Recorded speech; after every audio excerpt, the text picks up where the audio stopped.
गुलाबी जाड़े की आमद थी। दिन छोटे हो रहे थे और रातें लंबी।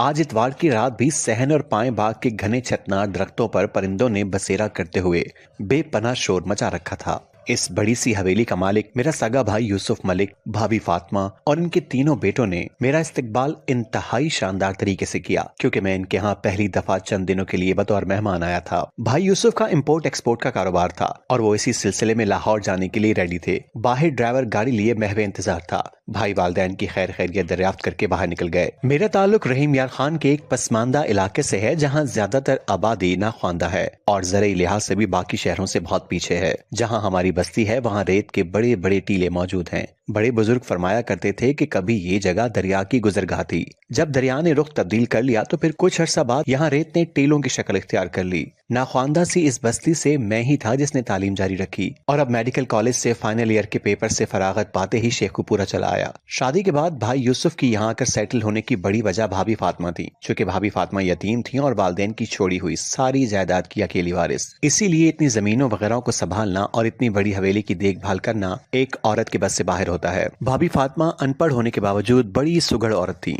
अल्लाह ने इन्हें यके बाद दीगरे 3 बेटों से नवाजा था। बड़ा बेटा 8वीं में था और बाकी 6ठी और 4थी क्लास में। साथ वाले गांव के स्कूल में जेर तालीम थे। यहाँ ज्यादातर चावल की काश्त होती थी या फिर लोग माल मवेशी पाल कर अपनी गुजर औकात करते हैं। यहाँ औरतें भी ज्यादातर स्याह लुंगी बांधती हैं और ऊपर से स्याह या सब्ज रंग की कमीज या कुर्ता इस्तेमाल करती हैं। जब मैं घर से रवाना हुआ तो मेरे वालदैन और मुझसे छोटी बहन इरशाद ने भाभी के अलावा बच्चों के लिए भी ढेर सारे गिफ्ट पैक कर दिए थे, जो मैंने वहां पहुंचते ही सब में तकसीम कर दिए। लेकिन एक सोने की अंगूठी मैंने सरप्राइज के तौर पर रख ली थी कि जब वापसी होगी तो भाभी को पहनाकर चौंका दूंगा। ये अवाइल नवंबर के दिन थे। सर्दी शुरू हो चुकी थी। इतवार की सुजली दूधिया रात में एक धान पान सी नौखैज लड़की शर्माती लजाती कमरे में दाखिल हुई। उसके हाथों में चाय की ट्रे थी जिसमें कई तरह के लवाजमात मौजूद थे। सलाम डॉक्टर साहब, उसने कहा तो मेरे कानों में जल तरंग से बज उठे। भाभी ने इसका तारुफ करवाया। ये हमारी मुलाजमा है, शाजिया नाम है इसका, और शाजो शाजो ही सारे पुकारते हैं। माँ तो इसकी फौत हो चुकी है मगर वालिद है, वो भी नशा करता है। कभी कभी घर आ जाता है वरना कई कई दिन बाहर ही रहता है।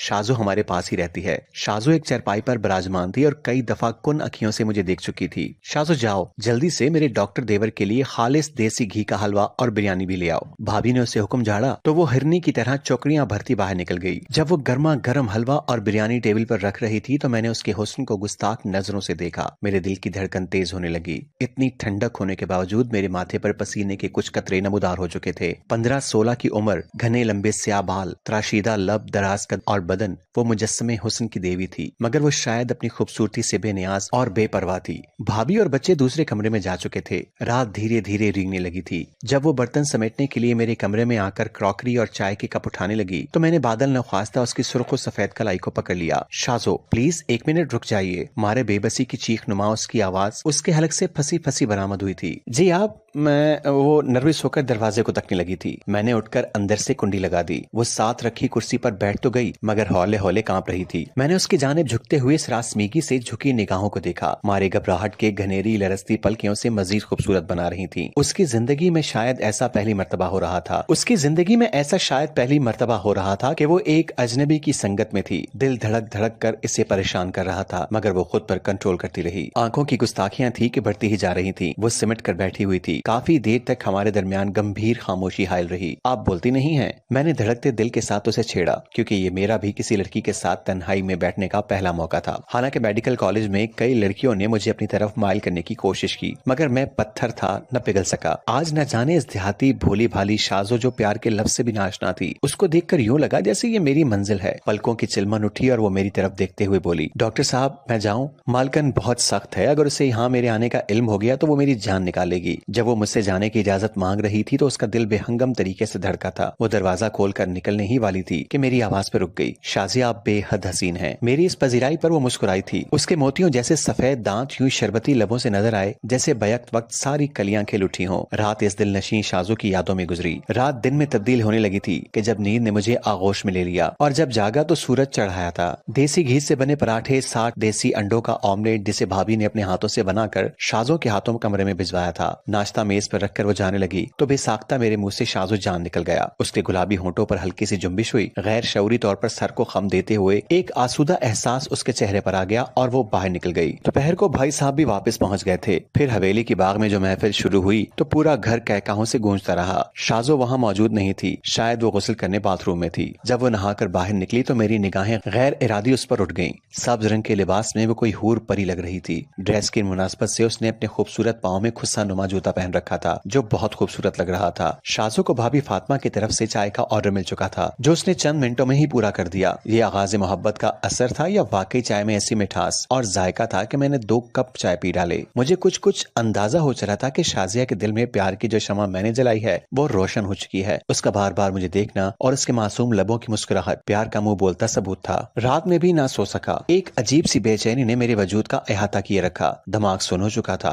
मुझे अपना जिस्म बर्फीली आहटों में मुनहदिम होता महसूस हो रहा था। बार बार शाजो का सरापा आंखों में घूम जाता। बच्चे स्कूल रवाना हो चुके थे। भाई यूसुफ और भाभी फातिमा लाहौर निकल गए। उन्होंने बच्चों के लिए कुछ शॉपिंग करना थी। फातिमा भाभी ने जाते जाते शाजो को बता दिया था कि ताबिश का ख्याल रखना, देसी मुर्ग की बिरयानी और कश्मीरी चाय उन्हें जरूर देना, वगैरह वगैरह, जिसके जवाब में उसने सर हिला दिया था। उनके जाने के बाद मैंने शाजो से कहा कि वो कुछ ना करे, बस मेरे सामने आकर बैठ जाए। मेरी रिक्वेस्ट पर वो कुछ बौखला सी गई थी, लेकिन मेरे हाथ जोड़ने पर वो मान गई और ड्राइंग रूम में अपनी तमाम तर हशर सामानियों के साथ मेरे सामने आ खड़ी हुई। बेहद नरमी से मैंने उसके शीशे जैसी कलाइयों को पकड़कर सोफे पर बिठाया। वो बहुत डर रही थी। शाजो में हमेशा लड़कियों से कतराता था। तुम में कोई गैर मामूली चीज ऐसी है, कोई बात ऐसी है जो मेरी रूह तक को तुम्हारी तरफ खींच रही है। मेरी आंखों की सच्चाइयां पढ़ो शाजिया, मैं तुम्हारे सर का आंचल बनना चाहता हूँ। मेरे मजबूत हाथों का लम्स पाकर उसकी दिलफरेब आंखों में प्यार की किंदीलें रोशन हो रही थी। होंठ गुलाब की पंखड़ियां बन रहे थे। उसके अंग अंग से उठने वाली मशहूर कुन खुशबू पागल किए जा रही थी। डॉक्टर ताबिश, वो बोली तो हल्का सा इत्ताश उसके आवाज में था। मालकिन फातिमा ने आपके आने से पहले ही मुझे आपके मुतालिक सब कुछ बता दिया था कि आप बहुत शर्मीले होने के साथ खूबसूरत भी हो। जब पहली नजर में आपको देखा तो आप मुझे बहुत अच्छे लगे, मगर आप कहाँ और मैं कहाँ, वो कुछ बुझ सी गई थी। नहीं शाजिया, मैं तुम्हें इन फरसूदा रिवायत की भेंट नहीं चढ़ने दूंगा, प्लीज ताबिश। वो मेरे पांव पकड़ने लगी थी जैसे कोई पुजारन अपने देवता के चरणों में बैठकर उसकी परसतिश करना चाह रही हो। मैं एक नशईर और गरीब बाप की औलाद हूँ और आप एक आला खानदान के चश्मो चराग हैं। उसकी आवाज में दुख भरी बेयकीनी उमड़ आई। वो खामोशी से गिरी लकड़ी की मानिंद सुलगते दिल की धरती पर आंसू गिराती रही। उसके होंठ कांप रहे थे। उसकी बेचैनी और घबराहट को मैं महसूस कर रहा था। उसकी बेचैनी और घबराहट को मैं महसूस कर रहा था। बमुश्किल रुके हुए आंसू अचानक उसकी पलकों की ओट से बाहर छलक आए और फिर उन पर बंद बांधना मेरे लिए काफी मुश्किल साबित हुआ। अचानक बाहर गेट पर दस्तक हुई। शाजो ने गेट खोला तो दोनों बच्चे स्कूल से वापस आ चुके थे। वो सीधे मेरे पास ही आ गए। फिर थोड़ी देर बाद मेरे भाई का बड़ा बेटा भी अपनी बाइक समेत घर में दाखिल हुआ। हम सब ने बिरयानी और कश्मीरी चाय से दिल बहलाया, मगर शाजो ने एक लुकमा भी नहीं लिया था। अचानक ही मौसम तब्दील हुआ था। हवाएं कुछ तेज चलने लगी थीं और आसमान पर बादल मंडलाने लगे थे, मगर अभी तक बारिश की कोई बूंद जमीन पर नहीं टपकी थी। शाजो जल्दी जल्दी घर का सामान अंदर की तरफ समेट रही थी। बच्चे बाहर मौसम का लुत्फ लेने जा चुके थे। वो किचन में थी कि मैंने अचानक उसे डरा दिया। वो कसमसाई मगर जल्द से इत्मीनान हो चुका था कि ताबिश कोई ऐसी नाजेबा हरकत नहीं करेगा जो गुनाह के दलदल में धकेल दे। उसकी गजाल आंखों में बारीक सी नमी फैल रही थी। ये वो उम्र होती है जब जज्बात पर कंट्रोल नहीं रहता, लेकिन मेरे लिए मोहब्बत एक पाकीज़ा जज्बा है जिसे अपने तस्कीन या हवस के लिए इस्तेमाल करना गुनाह कबीरा समझता था। शाजिया, मैं तुम्हें अनकरीब खुशखबरी सुनाऊंगा, बस अपने मन में मेरे लिए जगह बना लो। उसने पलकें झपकाकर आमादगी का इजहार किया तो मैंने उसे अपने साथ लगा लिया। चंद लम्हों तक ये कैफियत बरकरार रही थी कि अचानक ही आसमान से बिजली की कड़क बुलंद हुई और बूंदा बांदी होने लगी। जब मैं ड्राइंग रूम की तरफ जा रहा था तो इसके चेहरे पर मौजूद शफक की सुर्खी ने उसके अंदर का प्यार जाहिर कर दिया था। शाम के करीब भाई और भाभी भी घर पहुंच गए थे। इस साल चावल की फसल पर बहार खूब जमकर आई थी। धान के भरे भरे और सरसब्जो शादाब खेत लहलहाते हुए बहुत हसीन लग रहे थे। भाई मुझे सुबह ही सुबह फसलें दिखाने ले गए थे,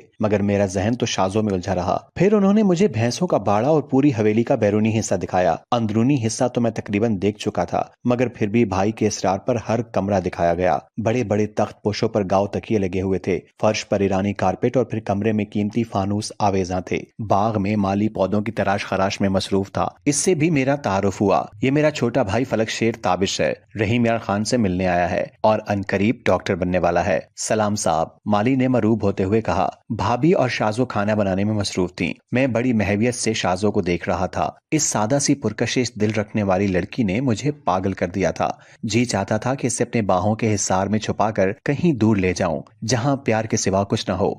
दिन घंटों में और घंटे मिनटों में तब्दील होते रहे। पूरे 10 दिन गुजर चुके थे मुझे आए हुए। और 5 दिन बाद मुझे वापस जाना था। भाभी फातिमा जहाँ एक सुघड़ समझदार खातून थी, वहीं ज़हीन और नजरें चार रखने वाली भी थी। कहते हैं इश्क और मुश्क कभी नहीं छुपता। भाभी काफी समझ गई थी कि दाल में कुछ काला है। उन्होंने शाजो से हमारी मोहब्बत से मुतालिक बहुत कुछ पूछा था और वो हूं हां करती रही। शाजो कान खोल के सुनो, भाभी ने कहा, क्या मेरा देवर तुझे शादी का अंदिया दे चुका है? हालांकि बचपन में ही उसके मामू की बेटी कमिल ताबिश से मंसूब कर दी गई है। शाजो की जबान सूख गई, सख्ती से जुड़े हुए होंठों की जुम्बिश हुई, हाथ कांप गए और उसकी रंगत एकदम फीकी पड़ गई। उसकी आंखों में बेकरारी से आंसू करवटे लेने लगे। आंखों के किनारे भीगे लबों के गोशे कई मर्तबा थरथराए। फिर उसने भाभी को सारी सूरत हाल से आगाह कर दिया था। भाभी फातिमा ने मुझे अभी तक इस बारे में एक लफ्ज नहीं बोला था। बादल आज फिर जोर से बरसे थे। भाई और भाभी फसलों की तरफ निकले थे और बच्चे स्कूलों की तरफ। शाजिया खुद ही मेरे पास आकर बैठ गई थी। वो अंदर से टूटी फूटी और बिखरी बिखरी लग रही थी। उसकी आंखों से रत जगे नुमाया थे। वो कब से गुमसुम बैठी थी और बार बार आंसू गला रुंध रहे थे। अजीब इस्तरार था इसके चेहरे पर। ताबिश, तुम बेइंतहा हसीन हो। तुम्हारा मयार बहुत बुलंद है, होना भी चाहिए। कंवल के होते हुए मुझ आम सी लड़की को तुम क्यों पसंद करते हो? मैं ही पागल लड़की हूँ? ऐसी ऊट पटांग सोचें सोचने लगती थी। मैं पागल? मुझ जैसी लड़कियां अनदेखे खूबसूरत राह गुजारों पर चल निकलती हैं, लेकिन हमेशा हमेशा के लिए जार खार झाड़ियों से खुद को लहू लहान कर लेती हैं। आखिर ऐसा क्यों कर बैठते हैं हम? उसकी आंखों से दो मोटे मोटे आंसू निकलकर रुखसारों पर फैल गए। उस वक्त वो इस्तरारी कैफियत से गुजर रही थी। शाजो ने भाभी फातिमा की बातें मेरे गोश गुजार कर दी थी। शाजिया, शाजिया, मैं तुम्हारे लिए वाकई संजीदा हूँ। कंवल से मेरा ऐसा कोई नाता नहीं। वो मेरी कजन जरूर है, मगर मैंने कभी उसे उस नजर से नहीं देखा। बचपन के जाहिलाना फैसलों को मैं तस्लीम ही नहीं करता। मैं भाभी फातिमा के अलावा भाई और अपने माँ बाप को भी राजी कर लूंगा। तुम्हारा साथ पाकर, तुम्हारा कुर्ब हासिल करके जिंदगी कितनी खूबसूरत हो गई है, ये मैं ही महसूस कर सकता हूँ। मैंने दिल की गहराइयों और सच्चाइयों से इसे सब कुछ कहा था। रात को मैंने भाभी फातिमा से तफसीलन बात की थी। चूंकि वो मुझे बहुत चाहती थी, इसीलिए जल्द ही मान गई। देख लो ताबिश बेटा, जिंदगी एक बार मिलती है। ऐसा ना हो कि बाद में पशेमानियों के मौसम तुम्हारे अंदर घर कर जाएं। वो मुझे देर तक समझाती रही, लेकिन मुझे तो शाजिया के अलावा कुछ भी अच्छा नहीं लगता था। ऐसा कुछ नहीं होगा भाभी जी। मैं शाजो को इतनी खुशियां दूंगा कि वो पिछली सारी महरूमियां और सारे दुख भूल जाएगी। कंवल और मामू क्या सोचेंगे? भाभी ने पुरसोच अंदाज में पूछा। ये आप मेरे ऊपर छोड़ दें, क्योंकि जिंदगी मैंने गुजारनी है। प्लीज भाभी, आप शाजिया को अपनी बेटी ही समझें। मेरी इस अमानत को आप अपने पास संभाल कर रखें। जो ही हालात साजगार हुए, मैं इसे दुल्हन बनाकर ले जाऊंगा। जहां भाभी रजामंद हुई, वहीं भाई यूसुफ को भी इस खबर से बहुत खुशी हुई। बल्कि इस खुशी पर तो वो फौरन एक मन लड्डू मंगवाकर बच्चों में तकसीम कर रहे थे। वो तो रस्म मंगनी भी अदा करना चाहते थे, मगर मैंने रोक दिया। ये खबर जब शाजो ने सुनी तो इस पर शादी मर्ग किसी कैफियत तारी थी। भाभी ने शाजो से कहा, बेटी मुझे माफ कर देना, तुम्हारा प्यार सच्चा है। मैंने न जाने गुस्से में क्या क्या कह गई। मैं न जाने गुस्से में क्या क्या कह गई थी तुझे। टाट का पेवन मखमल में कभी नहीं लगता, लेकिन ताबिश ने साबित कर दिया कि मुसलमान सब बराबर हैं। किसी को खानदानी लिहाज से बरतरी नहीं होती। खुशी के मारे शाजो के तो पैर जमीन पे नहीं टिकते थे। वो जब रात को मुझे खाना देने आई तो उसके गुलनार चेहरे पर धनक के सारे रंग मौजूद थे। चेहरे पर झूलती बालों की लट को मैंने छुआ और हल्की सी फूंक मारी। बाल उसके चेहरे पर सरसराए। ये क्या हरकत है? वो बोली और फिर प्यार भरा बोसा मैंने उसकी चमकती पेशानी पर सब्त कर दिया और साथ ही लबों पर बोल आ गए, बख्श देना प्यार की गुस्ताखियां, दिल ही काबू में नहीं, हम क्या करें। वो दौड़ती हुई कमरे से बाहर चली गई। आज वहां मेरी आखिरी रात थी। सुबह मुझे रहीम यार खान के लिए रवाना होना था और इस रात को मैं शाजो की कुर्बत में गुजारना चाहता था, मगर वो मान नहीं रही थी। मत मारी गई है तुम्हारी ताबिश, किसी ने देख लिया तो? कुछ नहीं होगा जान, मैं हूं ना, सब संभाल लूंगा। मैंने उसे हौसला दिया तो उसने हथियार फेंक दिए। सर्द हवा सरे शाम ही चलना शुरू हो गई थी। पाम और सरू के कद आदम देव हैकल दरख्त किसी देव की तरह झूम रहे थे। जाड़े की इस ढलती हुई खूबसूरत सुरमई शाम जब अंधेरी रात में तब्दील हो चुकी तो शाजिया सुबह खरामी से चलती हुई अंदर आ गई। उसके शरबती लबों पर मुस्कान थी। वो इस प्यारी सी मुस्कुराहट के साथ ही वो मेरे पास बेड पर बैठ गई। मैंने कमरा बंद कर दिया था और इसका हाथ मेरे हाथ में आते ही मैंने इसकी शबनबी आंखों में झांका, जहां प्यार के अलावा कुछ न था। वो नाजुक तितली अपना सब कुछ मुझ पर कुर्बान करने को तैयार थी। औरत जब किसी से प्यार करती है तो सिर्फ एक बार, और वो भी टूटकर। एक अनपढ़ देहाती लड़की के मुंह से ये अल्फाज सुनकर मुझे यकीन हो चला था कि शाजो आम लड़कियों से हटकर है। ताबिश, मैं तेरी हूँ और हमेशा तेरी ही रहूंगी, जिंदगी वफा करे ना करे। मैंने तुम्हारे प्यार का ताजमहल बना लिया है जिसमें हर वक्त महफूज हूँ। तुम अपनी चाहत को सूली पर लटकने के लिए तन्हा छोड़े जा रहे हो। वो खासी परेशान और मगमूम थी। जाने ताबिश, मैं बहुत जल्द तुम्हें अपना लूंगा। साल 6 महीने में, और हाँ, हमारे तमाम मसले हल हो जाएंगे। मैं तुम्हें अलग बंगला बनवा कर दूंगा। अल्लाह का दिया सब कुछ है हमारे पास। मैं झोपड़ी में भी गुजारा कर सकती हूँ, बस तुम अभी ना जाओ। उसका लहजा अटल फैसला लिए हुए था। मैं इसकी उदासी पर बहुत परेशान था। बार बार इसे तसल्लियां देता रहा। मैं जब तुम्हें वापस लेने आऊंगा तो हम जाकर एक नई जिंदगी का आगाज करेंगे, जहां हमारे बच्चे होंगे, घर होगा, और बस करो ताबिश, बस करो। उसकी आंखों से आंसू नहीं रुक रहे थे, जो उसके चांद के चेहरे को गीला करने में लगे थे। वो कयामत खेज रात बातें करते करते गुजर गई। उसका दिल बैठा जा रहा था। जब फजर का वक्त हुआ तो वो मुझसे हमेशा हमेशा साथ निभाने का अहद ले चुकी थी और मुझे पक्का कॉल दे चुकी थी कि वो जिंदगी में क्या, मरने के बाद भी मेरी ही रहेगी। जाते हुए मैंने उसकी मखरूती उंगलियों में सोने की रिंग डाल दी, जो मैंने इतने दिन से महफूज रखी हुई थी। वो अंगूठी को आंखों से लगाते हुए तेजी से बाहर निकल गई। मेरा वापसी का सारा सामान पैक हो चुका था। ड्राइवर के साथ भाई यूसुफ भी मुझे स्टेशन छोड़ने आए थे, और यूं 10-12 घंटों की मुसाफत तय करके मैं अपने माँ बाप के पास बैठा था। वक्त का पंछी पर लगाकर उड़ता रहा। रिजल्ट आउट होते ही मुझे निश्तर अस्पताल मुल्तान तैनात कर दिया गया, और मैं मरीजों में ऐसा गुम हुआ कि शाजू की यादें दिल से महव होती गईं। पूरे 3 साल गुजर चुके थे। वक्त इतनी तेजी से गुजरेगा मैंने सोचा भी न था। इधर मेरी शादी के लिए जोर दिया जा रहा था। मैं जब भी घर जाता अम्मी अब्बू की एक ही रट होती कि ताबिश बेटा, कि कंवल ने अब MBA कर लिया है और मामू चाहते हैं कि अब कंवल की जल्द अज जल्द शादी कर दी जाए। कई दिनों से मुझे शाजू की भूली बिसरी यादें सताने लगी थीं। अनजाने वसवसों और अंदेशों ने मुझे घेर लिया था। वो बेचारी न जाने किस हाल में होगी। मेरी रात तकते तकते कहीं वो मर ही। इससे आगे मैं कुछ न सोच सका। फिर अचानक मेरे चेहरे पर एक मुस्कुराहट सी फैल गई। मैं एक हतमी फैसला कर चुका था, शाजू को अपनाने का फैसला। मेरे इस फैसले से सारे घर में कोहराम मचा हुआ था। मामू जान बहुत गुस्से में थे। कंवल ने भी रो रो कर अपना बुरा हाल कर लिया था। कहते हैं लगन सच्ची हो तो इंसान जरूर मंजिल पा जाता है। आज रात मैंने अजीब ख्वाब देखा था। कोई कह रहा था खिजा के देश से आने वाली हवाओं का ना पता पूछते हैं और ना ही इन्हें पकड़ने की कोशिश करते हैं। मायूसी भरी चादर को खुद से उतारो, बहारें आपकी मुंतजिर हैं, वरना पछतावे की आग में हमेशा जलते रहोगे। आज सुबह सवेरे मेरी गाड़ी का रुख मुल्तान से सीधा शेखुपुरा की तरफ था। दिल में अजीब सी बेकली थी। मेरी छठी हिस्स पुकार पुकार कर किसी आने वाले तूफान की तरफ इशारा कर रही थी। फैसलाबाद पहुंचने पर अचानक ही डॉक्टर रेहान का ख्याल दिल में आ गया। रेहान और मैंने इकट्ठे ही MBBS किया था, और आजकल वो अलाइट अस्पताल फैसलाबाद में अपने फराइज अंजाम दे रहा था। मैंने सोचा रेहान को मिलता चलूं। आगे 2 घंटे का फासला है। शाम से पहले शेखुपुरा पहुंच जाऊंगा। जब मैं रेहान से मिला तो वो बहुत खुश हुआ था। आज उसके अस्पताल में नाइट ड्यूटी थी और वो चाहता था कि मैं ये रात उसके साथ गुजारूं। यार डॉक्टर ताबिश, इतने अरसे बाद मिले हो, चंद घंटे हमें भी दे दो। सुबह चले जाना प्लीज यार। उसने इस अंदाज में रुकने को कहा था कि मैंने रुकने का फैसला कर लिया। खाने के बाद चाय का दौर चला। फिर उसने अपनी शादी की तफसील सुनाई। वो 2 बच्चों का बाप बन चुका था। मेरी शादी के मुतालिक सवाल पर वो हैरान हुआ था। यार अभी तक तू अकेला है? मैंने ये कहकर टाल दिया कि अभी तुम्हारी होने वाली भाभी कम उम्र है। अभी हमारी बातें जारी ही थी कि फैमिली वार्ड की नर्स के फोन ने डॉक्टर रेहान को उठने पर मजबूर कर दिया। वहाँ शायद किसी मरीजा की हालत दुरुस्त नहीं थी और नर्स नाइट ड्यूटी डॉक्टर्स को वार्ड में बुला रही थी। चल यार रेहान, मैं भी तुम्हारे साथ ही चलता हूँ। और यूं हम दोनों फीमेल वार्ड में इस मरीजा के बेड पर पहुंचे, जिसकी फाइल पर बेड नंबर 5 लिखा हुआ था। जब मेरी नाम पर नजर पड़ी तो मेरे हाथ में पकड़ी हुई रिपोर्ट्स मेरे हाथों की कपकपाहट से नीचे गिर गईं, जिन्हें मैंने जल्दी से उठाया। शाजिया नाम लिखा था फाइल पर, उम्र 20 साल, और जो एड्रेस था उसे देखकर मेरे पांव से जमीन निकलती हुई महसूस होने लगी। वो ऊंधे मुंह लेटी थी और इसकी सांस बहुत तेज चल रही थी। वो कोई और नहीं थी, वो मेरी अपनी शाजू थी,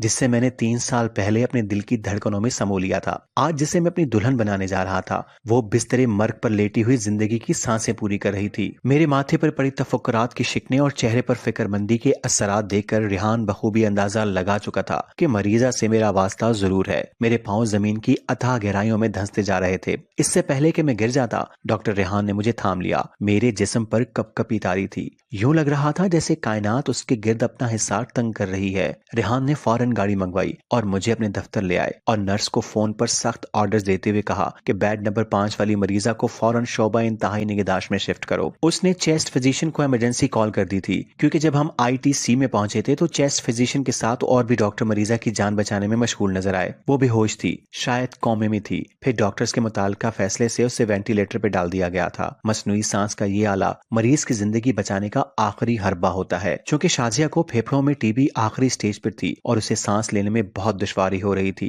इसीलिए जरूरी था कि उसका सांस बहाल किया जाए। वो रात मैंने सजदों में गुजारी। मैं रब के हुजूर शाजू की जिंदगी जिंदगी की दुआएं गिड़गिड़ा कर मांगता रहा। सुबह भाई यूसुफ और भाभी फातिमा बच्चों समेत पहुंच चुके थे। वो मुझे देखकर हैरान हुए थे, फिर मेरे गले लगकर देर तक रोते रहे। भाभी फातिमा ने जो कहानी सुनाई वो कुछ यूं थी।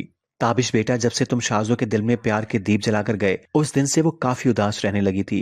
2 साल बाद उसका बाप भी मर चुका था। उस दिन वो बहुत रोई थी। उसने मुझे कई मर्तबा आपसे राब्ता करने को कहा था। हमने आपकी तरफ 2-3 टेलीग्राम भिजवाए मगर कोई जवाब ना आया। ये जिस जमाने की बात है तब टेलीफोन का दौर तक नहीं था। फिर एक दिन उसे खांसी का शदीद दौरा पड़ा। जब एक्सरे करवाया तो पता चला कि फेफड़ों में पानी है जो टीबी की शक्ल इख्तियार करता जा रहा है। हमने इसे फिर अच्छे से अच्छे डॉक्टर को दिखाया मगर रिजल्ट 0 ही रहा। आज से 5 दिन पहले यहाँ इलाइट अस्पताल में से दाखिल करवाया है। बाकी हालात आपके सामने हैं। भाभी चुप हुई तो उनकी आंखें रो रो कर लाल हो चुकी थीं। उसने वाकई शाजो को अपनी बेटियों की तरह रखा था। दिल बागी होने लगा था और मैं अपने आप को शाजो का मुजरिम गर्दाने लगा था। मेरे अंदर से आवाज आई, ताबिश, सजा तो तुझे मिलनी चाहिए थी। इस बेचारी का क्या दोष? तूने ही इसे सब्ज बाग दिखाए थे, सुहाने ख्वाब दिखाए थे, प्यार की खूबसूरत बारीकियों से रोशनास कराया था। लेकिन मैंने तो दिल की गहराइयों से तुझे चाहा था। वो शराब नहीं था, हकीकत थी। मेरी चाहत कम नहीं हुई। तुम्हें खोकर क्या मैं जिंदा रह पाऊंगा? हरगिज नहीं शाजिया, हरगिज नहीं। मुझे मंझधार में छोड़कर तुम नहीं जा सकती। अगर तू ना रही तो मैं भी नहीं रहूंगा। मेरी हालत देखकर भाई यूसुफ ने मुझे संभाला दिया। वो भी रात भर शाजिया के लिए दुआएं मांगते रहे थे। 24 घंटे बाद शाजो को वेंटिलेटर से खुलासी मिलनी थी और इसकी जिंदगी और मौत का फैसला होना था। इसी दौरान मुझे अनजाने खौफ और अंदेशों ने घेरे रखा। मेरी सोच का महवर शाजो की मौत था। इसके पास तो गिनती की चंद घड़ियां हैं, फिर भी वो खुली आंखों से इस हसीन कायनात को न देख सकेगी। जिंदगी कितनी खूबसूरत है, महसूस न कर पाएगी। खुदा ने 3 चीजें ही तो खूबसूरत बनाई हैं, कायनात का हुस्न, मोहब्बत और जिंदगी। क्या हमारे बस में नहीं है कि हम थोड़ी सी कोशिश करके इन चीजों से इसकी रूह को रोशनास करा सकें? 24 घंटे पलक झपकते गुजर गए। फैसले की घड़ी आन पहुंची थी। जब वेंटिलेटर उतारा जा रहा था तो मैं, भाभी फातिमा और भाई यूसुफ वहां मौजूद थे। मुझे मेरा सांस सीने में घुटता हुआ महसूस हो रहा था। इस सोगवार माहौल में सभी सहमे हुए थे। नर्स ने वेंटिलेटर हटा दिया मगर शाजो के जिस्म में कोई जुम्बिश न हुई और ना ही उसकी आंखों में जिंदगी का कोई रंग नजर आया। पीछे हट जाओ सब, किसी नादीदा कुव्वत ने मुझसे ये अल्फाज उगलवाए थे और मैं दीवानों की तरह शाजो को झंझोड़ने लगा। उठो शाजो, मैं आ गया हूँ। तुम्हें जिंदा रहना है मेरे लिए, वरना 2 कब्रें बनेंगी। मैंने उसके दिल पर हाथ रखा हुआ था कि मुझे थोड़ी सी धड़कन महसूस हुई। मैंने उसे अपना वहम समझते हुए इजहार नहीं किया। आंखें खोलो शाजो। शायद वही लम्हा कबूलियत का था। शाजो ने एक लंबी सांस ली और अध खुली आंखों से मुझे देखा। उसके मुंह से जो पहला लफ्ज निकला वो ताबिश था। सब अमला हैरान खड़ा था। सबके लबों पर दुआया कलमात थे। कुदरत ने वो लम्हात गोया अमर कर दिए थे। वो टिकटिकी बांधे मुझे देख रही थी। उसका हाथ मेरे हाथ में था। अल्लाह रब्बुल इज्जत ने उसे जिंदगी से नवाज दिया था। जब मैंने उसकी कमर में हाथ डालकर उसे बिठाना चाहा तो वो मेरी बाहों में सिमट गई। वो सरगोशियों में कह रही थी, ताबिश, मैं जब तक जिंदा हूँ हर गुजरते लम्हे को तुम्हारे कुर्ब में खूबसूरत और अमर बना दूंगी। 2 दिन बाद उसे अस्पताल से डिस्चार्ज करवा लिया गया। भाई और भाभी का इसरार था कि शेखुपुरा चलेंगे मगर मैं शाजो को वहां नहीं ले जाना चाहता था जहां उसने इंतजार की तवील और तकलीफ दे घड़ियां गुजार कर अपने अंदर ये दुख पाल लिया। मेरी कार मुल्तान की तरफ रवाना थी। सूरज अपनी आखिरी किरणें बिखेरता हुआ उतरने लगा था। दिन भर के थके हुए पंछी ढारों और कतारों की सूरत सतलज की लहरों पर कांपती किरणों के बीचों बीच प्रवास करते हुए अपने अपने आशियानों की तरफ गामजन थे। खनकी बढ़ने लगी थी। शाजिया सर्दी महसूस करने लगी तो मैंने गाड़ी का हीटर ऑन कर दिया। जब रात ने उजाले अपने दामन में निकलने शुरू कर दिए तो हम मुल्तान शहर की हुदूद में दाखिल हो रहे थे। शाजिया बजिद थी कि आज रात ही निकाह किया जाए मगर मैंने इसे निश्तर अस्पताल के VIP रूम में दाखिल करवा दिया ताकि कुछ अरसा मुकम्मल इलाज हो सके। मुझे सरकारी रिहाइश का जल्द ही मिल गई। शाजिया जो हड्डियों का ढांचा बन चुकी थी अब तेजी से सेहतमंदी की तरफ रवाना थी। फिर एक खूबसूरत शाम शाजिया मिसेस ताबिश बनकर हमेशा के लिए मेरे नाम हो गई। ये तकरीब बड़ी सादगी से अंजाम पाई जिसमें मेरे वालिदैन और बहन के अलावा अस्पताल के कुछ डॉक्टर्स भी शामिल थे। निकाह के बाद अजला रूसी में बैठी शाजिया 8 से 3 साल पहले वाली शाजिया लग रही थी। उसके मुखड़े पर कौसो कजा के रंग उतर रहे थे। वो बार बार बड़ी बेकरारी से दरवाजे की तरफ देख रही थी और उसकी आंखों में कोई गिला शिकवा नहीं था। मेरी मरीज इश्क जिंदगी पा गई थी। है ना दी मोहब्बत जिसने आज हम दोनों को मुकम्मल कर दिया था।